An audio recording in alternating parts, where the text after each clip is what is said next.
તંત્ર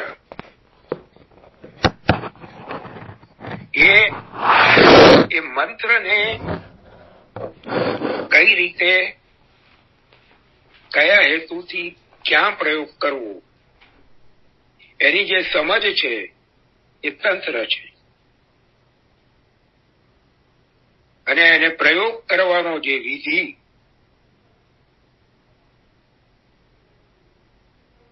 એ જ્યાં પ્રત્યક્ષ રૂપે એનો જે ઉપયોગ એ યંત્ર છે. તો અહીંયા વૈષ્ણવ તંત્ર રહસ્ય વિધે નમઃ, વૈષ્ણવ તંત્ર બે ઠેકાણે છે. એક છે વૈખાનસ તંત્ર, જે બ્રહ્માજીએ રચેલું છે, અને બીજું છે પાંચરાત્ર, જે નારદજીએ રચેલું છે. આ બંનેની અંદર વૈષ્ણવ તંત્ર વિશેનો ભંડાર ભરેલો છે. અને એના અનુસાર ભારતના જે પણ પ્રાચીન અને અગ્રગણ્ય વૈષ્ણવ સ્થાનો છે, શ્રી જગન્નાથપુરી, શ્રી વેંકટેશ બાલાજી, શ્રી પંઢરપુર, શ્રી રંગનાથ, શ્રી પદ્મનાભ, આ બધા સ્થાનોમાં, શ્રી બદ્રીનાથજી, આ બધા સ્થાનોમાં સેવા પૂજાનો પ્રકાર ચાલતો હોય છે. આ જે વૈષ્ણવ તંત્ર વૈષ્ણવ સિદ્ધાંતોના અંદર, એ સિદ્ધાંતોમાં બતાવવામાં આવેલી પ્રક્રિયાઓને કઈ રીતે કાર્યાન્વિત કરવી ને કઈ રીતે એનાથી ફલ મેળવવું, એ તંત્ર વિદ્યા એના આપ પારગામી છે. એનું પ્રમાણ આપણને આગળ મળશે.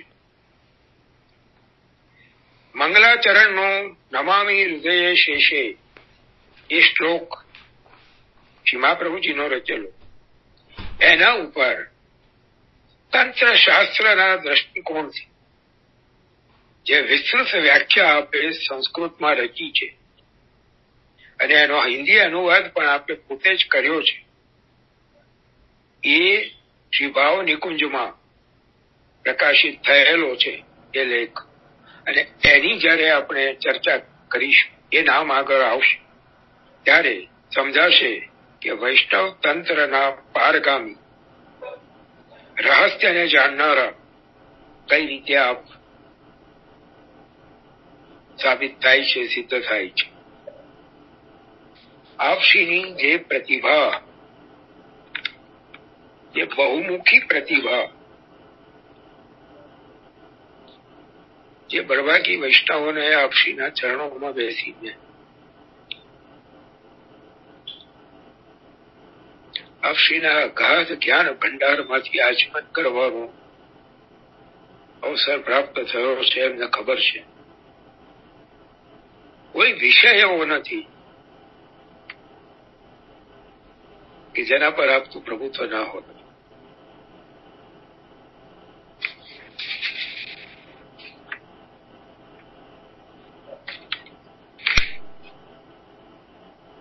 આપણે તંત્રની વાત કરી, પછી 19મું નામ છે શ્રી મંત્ર શાસ્ત્ર તજ્ઞાય નમઃ. मंत्र शास्त्र की सभी विधाओं को संपूर्णतया जानने वाले,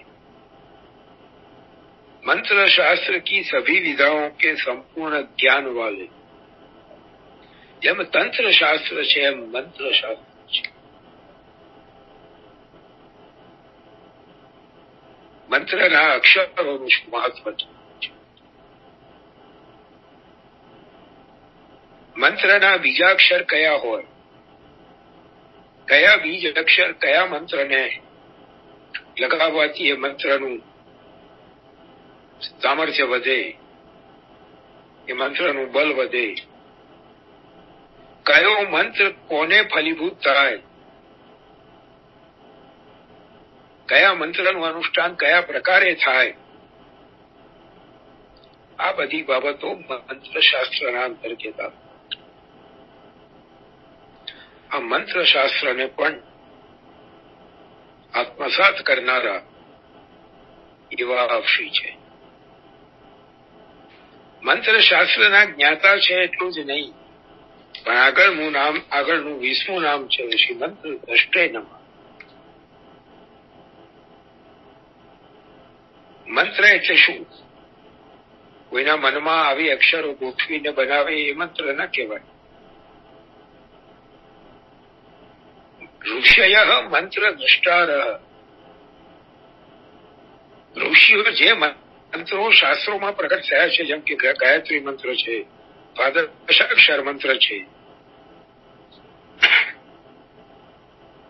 ગોપાલ મંત્ર છે, આ બધા મંત્રોનું પ્રાગટ્ય કોઈ મનુષ્ય દ્વારા નથી થયું. મંત્ર સમાધિમાં ઋષિઓને સન્મુખ પ્રગટ થયા છે અને માટે ઋષિઓને મંત્ર દ્રષ્ટારહ કહ્યા, મંત્રનું દર્શન કરવા વાળા. અને એ મંત્રના દર્શન કરીને એમણે એ મંત્રને મનુષ્યોના હિતાર્થે પ્રગટ કર્યા છે. એવી જ રીતે આપ પણ મંત્ર દ્રષ્ટારહ છે, મંત્રના દ્રષ્ટા છે.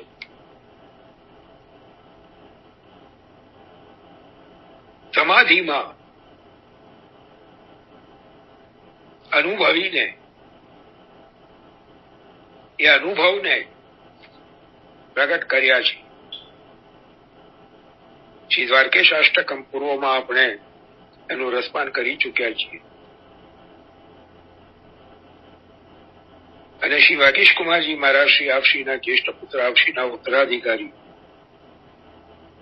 એ સ્પષ્ટપણે આજ્ઞા કરે છે કે શ્રી દ્વારકેશ અષ્ટકમ એ અમારા પિતૃચરણોની પોતાની કૃતિ નથી, પણ એ અમારા પિતૃચરણોની સમાધિ ભાષા છે. જેમ મહર્ષિ વેદવ્યાસજીને સમાધિમાં શ્રી ભાગવતનું દર્શન થયું અને એમણે પ્રગટ કર્યું, એમ શ્રી દ્વારકેશ અષ્ટકમમાં વર્ણવેલી બધી જ લીલાઓને શ્રી દ્વારકાધીશ પ્રભુ સાથેની તાદાત્મ્યને કારણે આપે સમાધિમાં અનુભવી અને એને સ્તોત્રના રૂપમાં પ્રગટ કર્યું.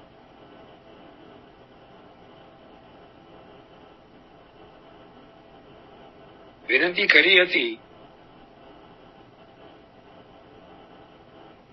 કે આ અદભુત અલૌકિક સ્તોત્રનું પ્રાગટ્ય ક્યારે થયું એ આપ જણાવો.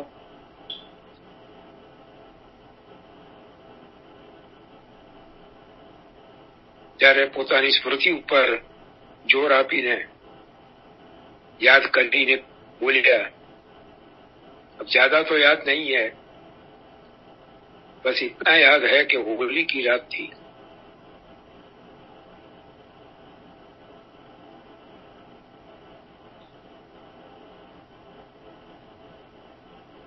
અને હોળીની રાત્રે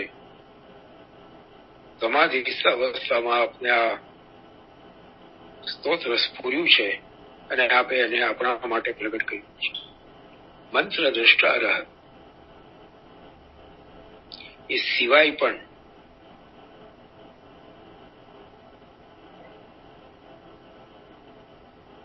આપ શ્રી દ્વારા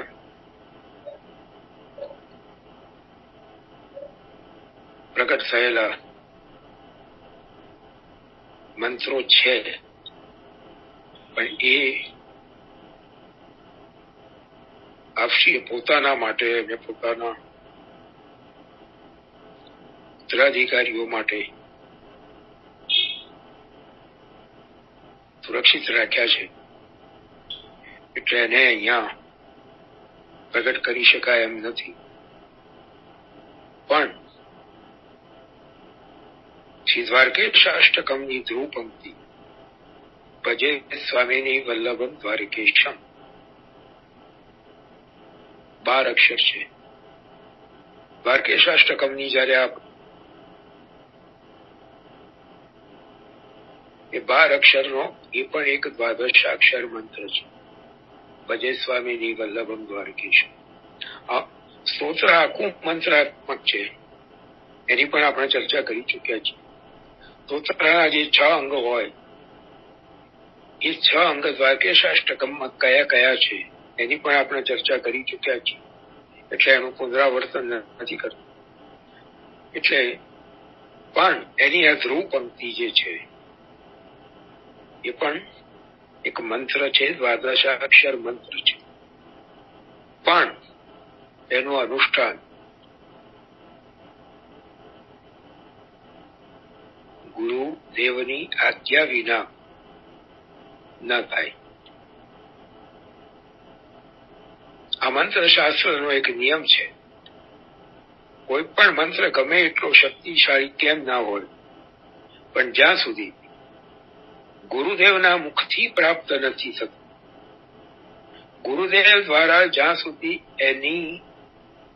એનો નિર્દેશ, એની આજ્ઞા પ્રાપ્ત નથી થતી, ત્યાં સુધી એ મંત્ર ફલીભૂત નથી થતું. એટલે છે તો દ્વાદશાક્ષર મંત્ર ભજે સ્વામીની વલ્લભમ દ્વારકેશમ, પણ અનુષ્ઠાન એની કરવાની જો ઈચ્છા થાય, મનોરથ થાય, તો ગુરુદેવની આજ્ઞા લઈને આપશી પ્રસન્નતાપૂર્વક જે રીતે દિશા નિર્દેશ કરે એ રીતે કરવું, એવું મારી આગ્રહપૂર્વક વિનંતી છે. સતીશ કાકા, બોલો બોલો. જે રીતે પૂર્વમાં સરકારશ્રીએ સમજાવ્યું હતું કે મંત્ર પણ આદિદૈવિક સ્વરૂપો છે, બધા સ્વરૂપ છે, અને માટે જ અહીંયા કહ્યું મંત્ર દ્રષ્ટારહ, એટલે અહીંયા મંત્રના આદિદૈવિક સ્વરૂપના દર્શન થાય છે. કેવલ અક્ષરના દર્શન થાય છે એવું નથી. પછી એ અક્ષરના રૂપે પ્રગટ થાય છે. એટલે મંત્રના અક્ષરોમાં મંત્રનું જે આદિભૌતિક સ્વરૂપ છે એના ભીતર જ એનું આદિદૈવિક સ્વરૂપ બિરાજમાન છે. દાખલા તરીકે ભજે, હમણાં આપણે વાત કરી ભજે સ્વામીની વલ્લભમ દ્વારકેશમ, આ મંત્રનું આદિભૌતિક સ્વરૂપ થયું, અક્ષરાત્મક સ્વરૂપ થયું, પણ એના અંદર આદિદૈવિક સ્વરૂપે શ્રી દ્વારકેશ પ્રભુ વિરાજે છે. અને માટે જ કોઈ પણ મંત્ર ગુરુ મુખથી આજ્ઞા લઈને ગુરુના દિશા નિર્દેશ અનુસાર એનું અનુષ્ઠાન કરવાનો આગ્રહ આપણે ત્યાં રાખવામાં આવે છે. જેથી હા બોલો બોલો બોલો. એટલે સરકારશ્રીએ પૂર્વમાં સમજાયું હતું કે જે પણ મંત્ર કરીએ તે વખતે એ સ્વરૂપનું ધ્યાન ધરવામાં આવે છે. બિલકુલ બિલકુલ બિલકુલ, બહુ સાચી વાત છે.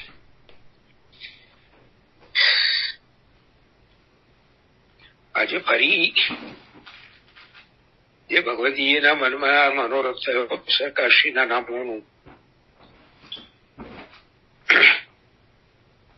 અર્થ વિસ્તાર કરવાનો, એમને ફરી અભિનંદન આપું છું, અભિનંદન કરું છું. ગયા અઠવાડિયે બેને મને ફોન કરીને કીધું કે મને બહુ મોટી બનાવી દીધી ને મારું નામ શા માટે, એમની દીનતા છે, વંદન કરું છું. પણ જે ભગવતીઓ દ્વારા આવા ક્રમ પ્રભુ કરાવે છે એ ભગવતીઓને અભિનંદન આપ્યા વિના કેવી રીતે રહી શકું? અને એ ભગવતીઓનું નામોલ્લેખ કરવા પાછળનો બીજો કોઈ હેતુ નથી, કોઈનું બડાઈ કરવાનો કે કોઈને પ્રસિદ્ધ કરવાનો મારો કોઈ હેતુ નથી હોતો, પણ એ ભગવતીઓનું અનુકરણ કરીને એમના ઉદાહરણથી બીજા વૈષ્ણવોને પણ આ પ્રકારની જિજ્ઞાસા ઉત્પન્ન થાય અને એ પ્રગટ કરીને અહીંયા આપણી આગળ રજૂ કરે અને આપણે બધા સાથે મળીને એના ફલ સ્વરૂપે આવા જ કોઈક સુંદર ક્રમ ભગવદ ગુણાનુવાદના કરીએ, એ જ મારો હેતુ આ પ્રશ્ન કરતા વૈષ્ણવોના નામ પ્રગટ કરવા પાછળનો હોય છે, બીજો કોઈ હેતુ હોતો નથી. સારું, ચાલો હવે કેટલા વાગ્યા ભાઈ? પછી પ્રશ્નો રહી જશે. 20 મિનિટ બાકી છે. 21 ને 9:57 થઈ, 10:20 બસ તો પછી અહીંયા 20મા નામે આપણે આજે વિરામ લઈએ. 21મું નામ શ્રી સર્વજ્ઞાય નમઃ એ હવે આવતા અઠવાડિયે લઈશું. બરોબર, ચાલો. હવે એક અમેરિકાથી એક બહેનનો પ્રશ્ન આવ્યો છે, બધાને ઉપયોગી થાય એવું છે, એટલે એનું સમાધાન અહીંયા સત્સંગમાં નિવેદન કરું છું. એ બહેનનો પ્રશ્ન એ છે કે પ્રભુને સ્વાગ સુખ ક્યાં સુધી કરાય? તૃતીય ગૃહની શિંગાર પ્રણાલીમાં માગસર સુદ સાતમના ક્રમમાં આપવામાં આવ્યું છે કે આજથી મંગલ ભોગની સાથે સ્વાગ સુખ ધરવાની શરૂ થાય અને એના સાથે દૂધનો કટોરો અવશ્ય આવે. શરૂ થાય એનો ઉલ્લેખ છે, પણ ક્યાર સુધી ધરાય એનો ઉલ્લેખ નથી. એટલે જે બેને પ્રશ્ન કર્યો એ બેનનો પ્રશ્ન બિલકુલ વ્યાજબી છે. અને આમાં આ સેવાકીય બાબતમાં નિર્ણય હું ના લઈ શકું. એટલે પૂજ્યપાદ શ્રી વાગીશ કુમારજી મહારાજશ્રીને નિવેદન કર્યું અને આપે આજ્ઞા કરી કે શ્રીનાથજીના પાટોત્સવ સુધી પ્રભુ સ્વાગ સોગારોગે.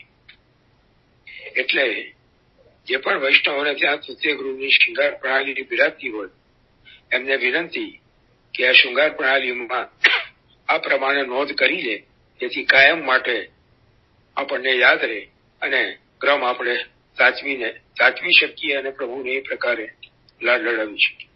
ફરી એકવાર કહી દઉં, માગસર સુદ સાતમથી સ્વાગ સૂંઠ પ્રભુ આરોગવાનું શરૂ કરે અને મહાવદ સાતમ શ્રીનાથજીના પાટોત્સવ સુધી સ્વાગ સૂંઠ પ્રભુ આરોગ્ય, એટલે 2.5 મહિનાનો સમય સ્વાગ સૂંઠ ધરવાનો ગણી શકાય. આ વાત થઈ. હવે આ જ દિવસો જે ચાલે છે, ગયા અઠવાડિયે આપણે ચર્ચા નહોતા કરી શક્યા. અમેરિકાથી જે બેનનો પ્રશ્ન છે, અષ્ટપદીનો ભાવ સમજાવો. ગયા અઠવાડિયે શરૂઆત કરી હતી, પણ સમય પૂરો થયો એટલે આપણે અધૂરું મૂક્યું. અષ્ટપદી. સતીશ કાકા, બોલો બોલો.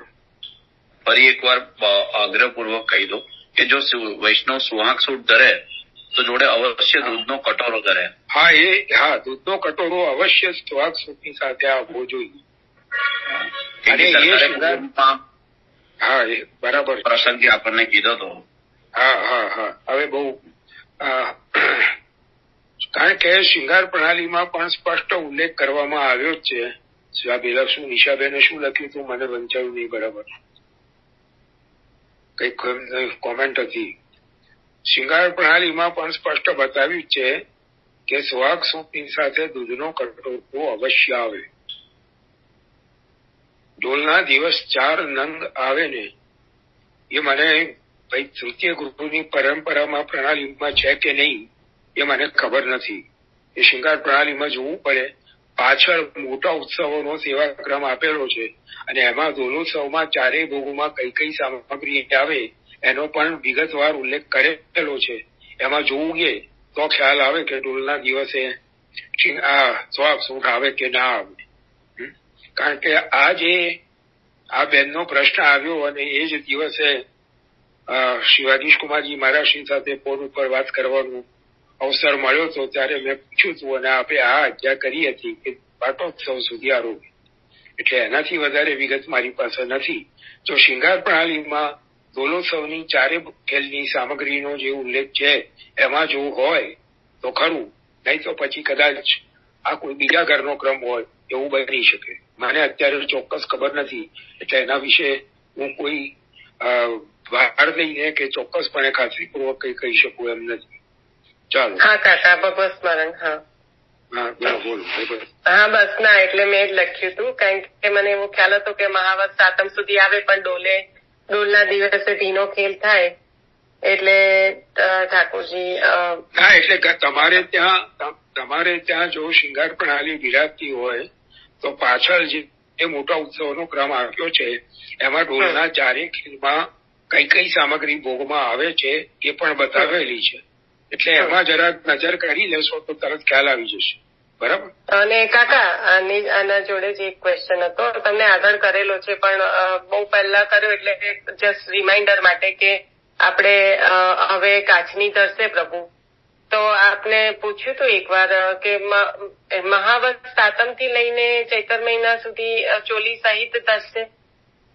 આપણે સમજાવ્યું હવે કાચની ધરશે ને પ્રભુ? કાચની? હા, કાચની.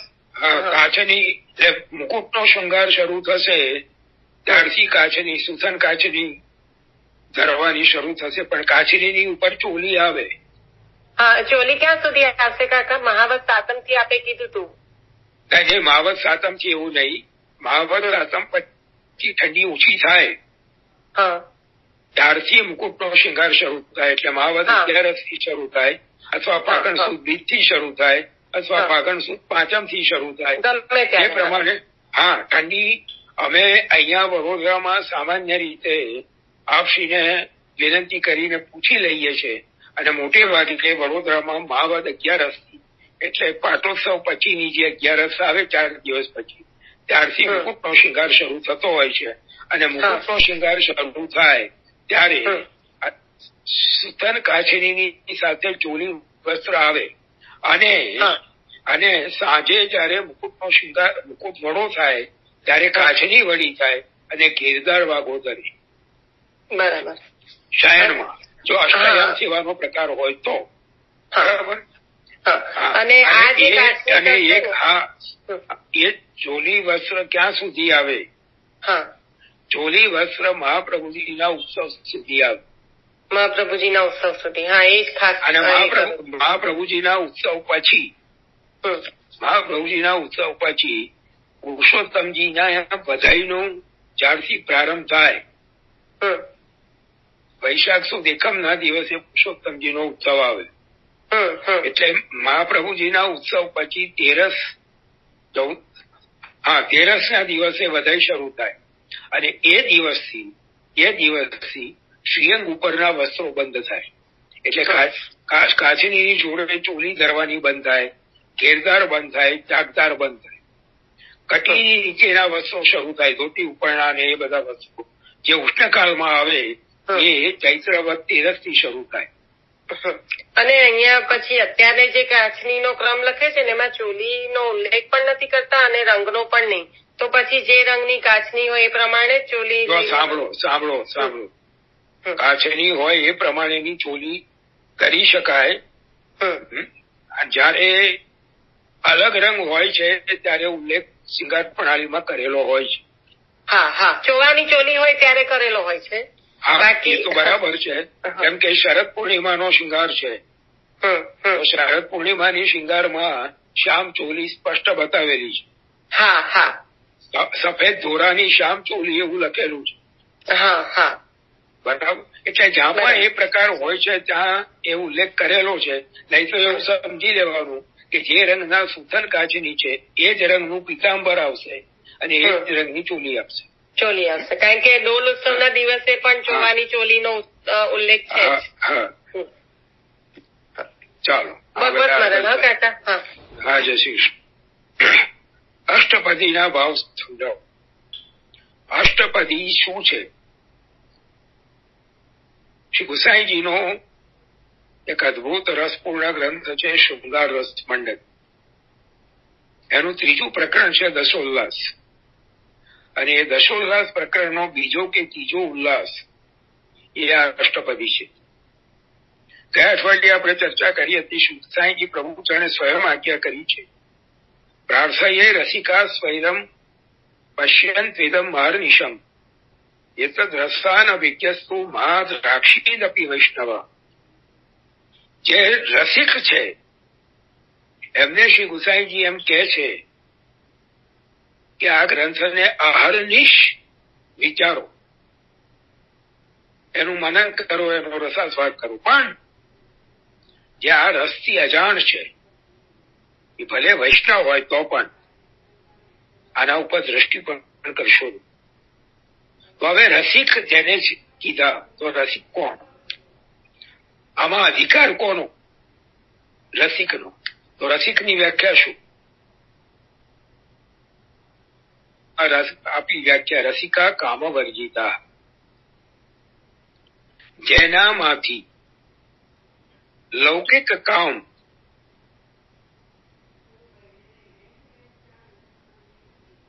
જતો રહ્યો છે, જેનામાં લૌકિક કામ રહ્યો નથી, એ રસિક છે.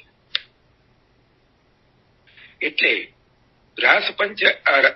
અષ્ટપદી એ એવું રસપૂર્ણ કૃતિ છે, પ્રભુની ગૂઢ રસમય લીલાઓનું. શ્રી ગુસાઈજી પ્રભુ ચરણે શ્રી પોતાના ચંદ્રાવલી સ્વરૂપના આવેશથી જે દર્શન કર્યા છે ને એનું વર્ણન કર્યું છે. એને સમજવું.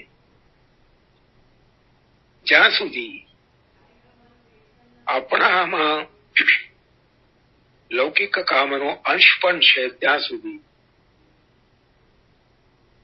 હિતાવહ નથી.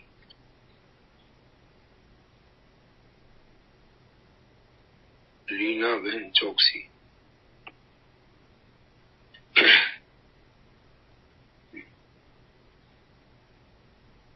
હવે એમાં વિષય વસ્તુ શું છે એવું સમજાય છે કે જે પ્રકારે જે પ્રભુના શ્રી ગોપીજનો સાથેના વિહારોનું વર્ણન છે એ જેમ ગોપી ગીતમાં અને પ્રણય ગીતમાં શ્રી મહાપ્રભુજીએ વર્ગીકરણ આપ્યું છે ગોપીજનોનું ગુણોના આધારે, સાત્વિક, રાજસ, તામસ અને નિર્ગુણ, એવો જ કંઈક પ્રકાર અષ્ટપદીમાં પણ છે.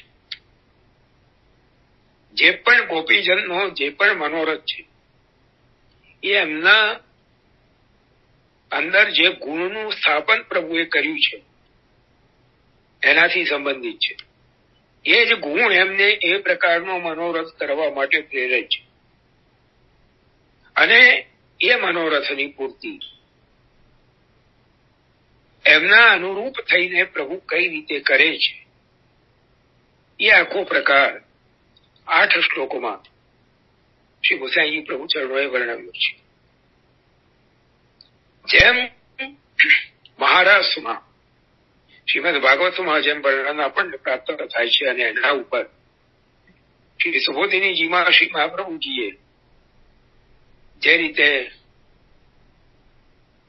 અલૌકિક પ્રકાશ કર્યો છે એ જ રીતે અષ્ટપદીમાં પણ એ લીલાઓના આધારે એવું અનુમાન કરી શકાય છે કે આ જુદા જુદા ભાવવાળા એ ગોપીજનોના મનોરથોના ની પૂર્તિ માટે તે પ્રકારે પ્રભુએ એમની સાથે જે લીલા કરી છે એનું વર્ણન અહીંયા. કારણ કે છેલ્લા શ્લોકમાં રાધે તવ પુરયતું મનોરથ મુદિત મિદમ હરિરાસમ, અહીંયા રાસોનો ઉલ્લેખ કરે છે. જે સખી શ્રી સ્વામિનીજી આગળ આ લીલાઓનું આ વિહારનું વર્ણન કરી રહ્યા છે એ શ્રી સ્વામિનીજીને શ્રી રાધાજીને કહે છે કે આ હરિનો આ જે રાસ એ તારા પણ મનોરથ પૂર્ણ કરે એવી હું અભિલાષા રાખું છું. એટલે આ પણ એક રાસનો જ પ્રકાર છે. અને તો એમ વિચાર થાય કે તો પછી એને હોળીખલના દિવસોમાં શા માટે સ્થાન આપવામાં આવ્યું? તો અહીંયા એવું સમજી શકાય છે કે હોળીખેલનો જે આખો પ્રકાર છે 40 દિવસ એ પણ જુદા જુદા ગુણ ભેદવાળા ગોપીજનોના સાથે પ્રભુની સ્વચ્છંદ લીલા, અને એટલું જ નહીં સાથે સાથે એ ગોપીજનોનું પોતાના ભાવોને કોઈ આવરણ વિના પ્રગટ કરવાનો જે આખો પ્રકાર છે, સખ્ય ભાવનું દાન પ્રભુજી આ 40 દિવસો દરમિયાન વ્રજ ભક્તોને કરે છે. તામસની મુખ્યતા છે પણ સાથે સાથે સાત્વિક પણ છે, રાજસ પણ છે. અને ક્યાંક ક્યાંક નિર્ગુણ પણ દેખાય છે. અને એટલા માટે જ આ બેનના જે 3 પ્રશ્નો છે, અષ્ટપદીનો, પછી વસંત તમાર વિશે પણ થોડું સમજાવો, એટલે એને આવરીને સમગ્ર.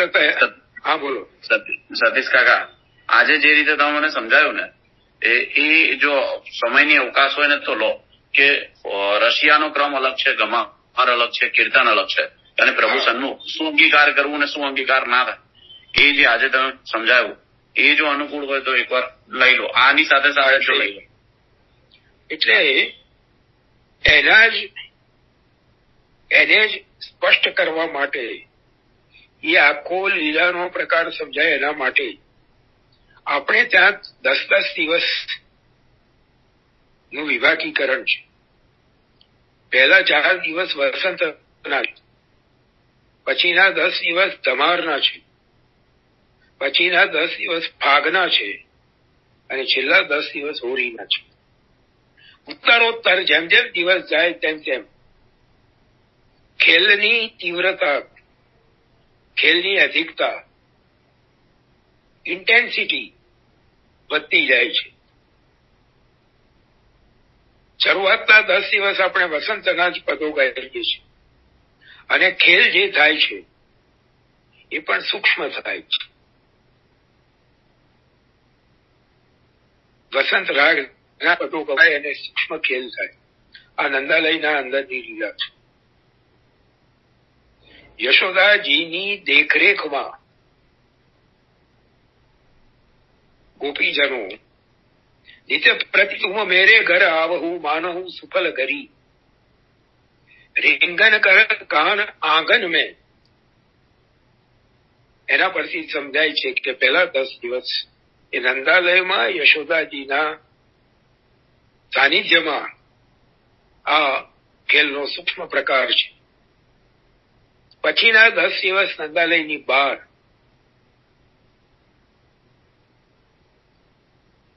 નંદપુર, પછીના 10 દિવસ ગામના ચોકમાં, અને પછીના છેલ્લા 10 દિવસ એ નિકુંજમાં. એકાદશી એ કુંજ એકાદશી છે. અને એટલા માટે અષ્ટપદી ફાગણ સુદ દસમ સુધી ગવાય છે, 16 સુધી નથી ગવાય. ફાગણ સુદ દસમ સુધી ચરણ ઢાંકીને ખેલ થાય છે કે દાસ્ય ભાવ ના યાદ આવી, ચરણના દર્શન કરી. આ અંતરંગ ભક્તો સાથેની લીલા છે જે અષ્ટપદીમાં વર્ણવવામાં આવી છે. અને પછી એકાદશીથી બહિરંગ ભક્તો જેમનો અંતરંગ લીલામાં અધિકાર નથી, એમને પણ સુખ આપવા, એમને પણ આ લીલાનો લાભ આપવા પ્રભુ બહાર પધારે છે. અને ત્યારથી એટલા માટે જ અષ્ટપદી બન્યા છે.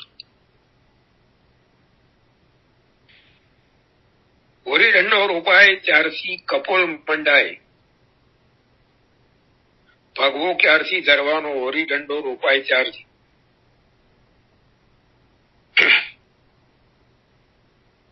સતીશ કાકા 3 મિનિટ રહી છે. તો હવે ખબર નહીં ક્યાં સમય પૂરો થઈ જાય છે ને એ જ ખબર નથી પડતી. 3 મિનિટ બાકી રહી છે. તો આ થોડીક ઉચ્છૃંખલ, સ્વચ્છંદ અને રસપૂર્ણ લીલાની થોડી ઘણી કઈક ચર્ચા કરી છે. એ બેનને મારી વિનંતી છે કે જો અનુકૂળ હોય તો ફોન પર વાત કરે. કંઈક એમની બીજી કોઈક જિજ્ઞાસા હશે અને જો મારા અધિકારમાં હશે, સમજાવી શકાય એવું હશે તો હું સમજાવીશ. ચાલો આપણે આશ્રય પદ લઈ લઈએ અને ક્રમનું સમાપન કરીએ.